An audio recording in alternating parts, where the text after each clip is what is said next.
Masayang araw mga ka-PL. Good news po para sa ating lahat.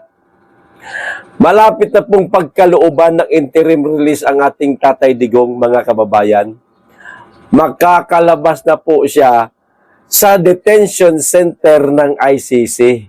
Dahil meron di umanong isang bansa, mga kababayan, ang handa siyang ampunin kapag naibigay na po sa kanya itong interim release na hindi naman po ito ipinagbabawal ng ICC.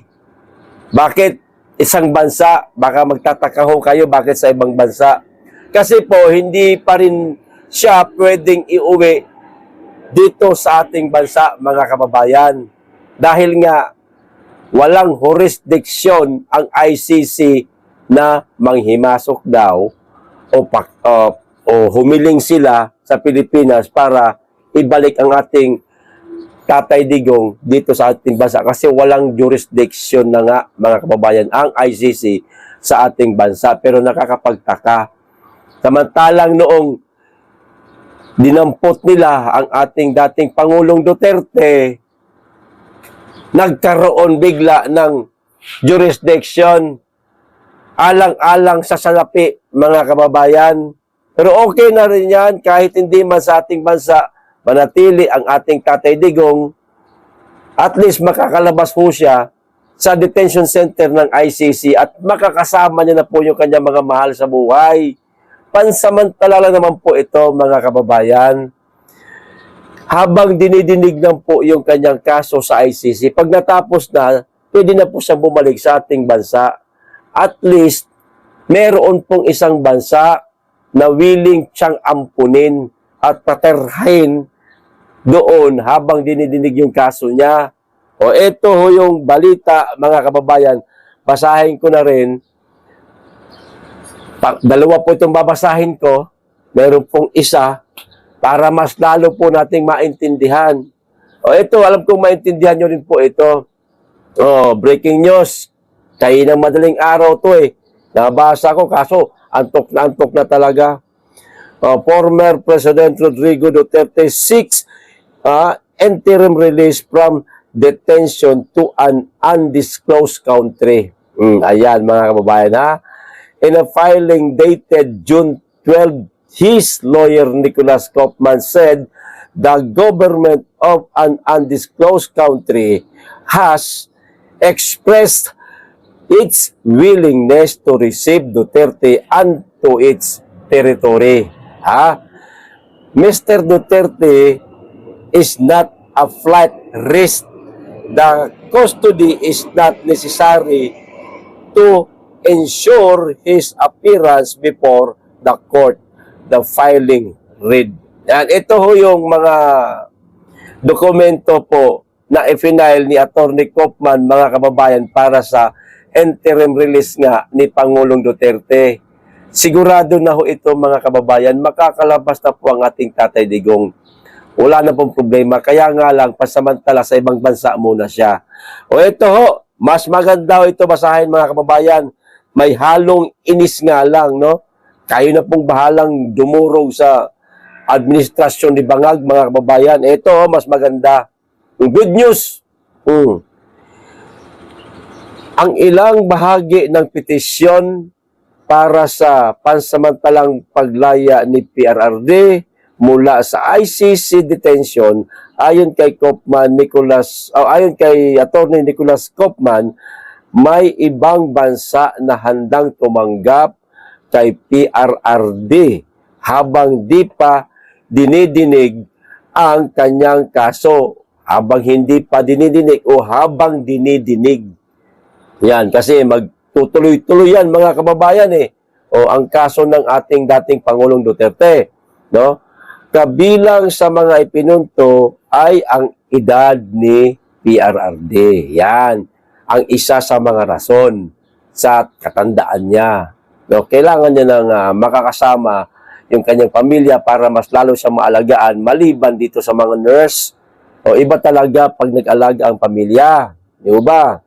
O di magiging sagabal ang pasamantalang paglaya niya sa magiging takbo ng paglilitis at makakasiguro sila na makakapunta si PRRD sa pagdinig. Yun. Papayagan siya basta sigurado lang na sa oras na magkakaroon ng paglilitis laban dito sa mga kasong aligasyon sa kanya, hindi makakasagabal, makakapunta pa sa yes. Yun nga lang, okay naman, pwede naman siya makapunta. Bahala na, mga kababayan, basta mailabas lang natin si Tatay Digong sa detention center ng ICC. At singilin natin yung litsing vlogger na yun na sabi niya, magigilit daw siya sa kanyang liig kapag nakalabas si Pangulong Duterte. Putagis ka ng pangalan ng vlogger na yun. Yari ka sa akin, sosolohin kita sa isang live, hahagilapin kita, putangin na.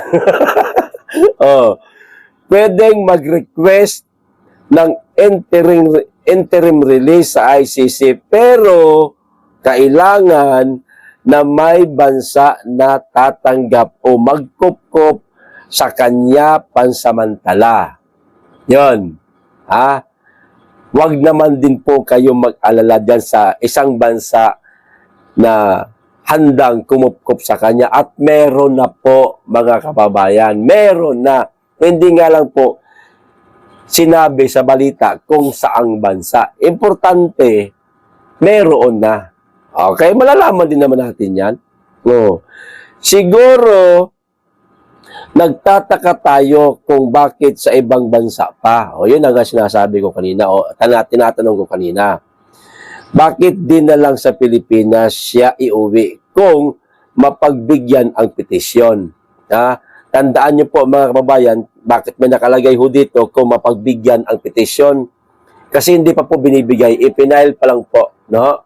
Naka-file pa lang siya at hindi po yun labag sa rule o sa ruling ng ICC. Maaari po silang magbigay ng interim release. Yun nga ang kasunduan, hindi sa ating bansa.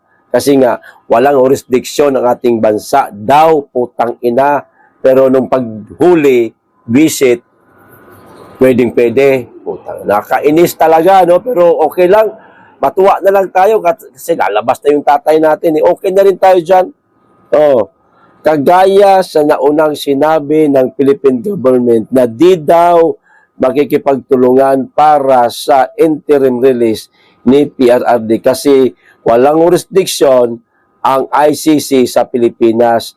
Yan talaga yata ang gustong mangyari ni Bangag sa ating Pangulong Duterte, mga kababayan.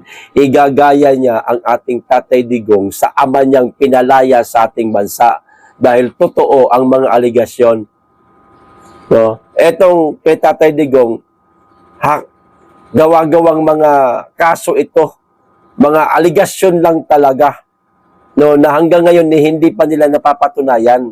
Bagamat mayroong mga lumutang daw na mga naging biktima ng kanyang isinagawang war on drug o noong AJK pa lang, hindi naman pa napapatunayan na talaga sila naging biktima nga o yung kanilang mga mahal sa buhay ay naging biktima ng aligasyon sa ating Pangulong Duterte.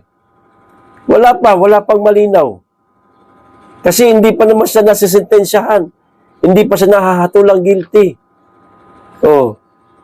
Ayaw tanggapin ni Bangag. Hindi daw siya makikipagtulungan sa ICC.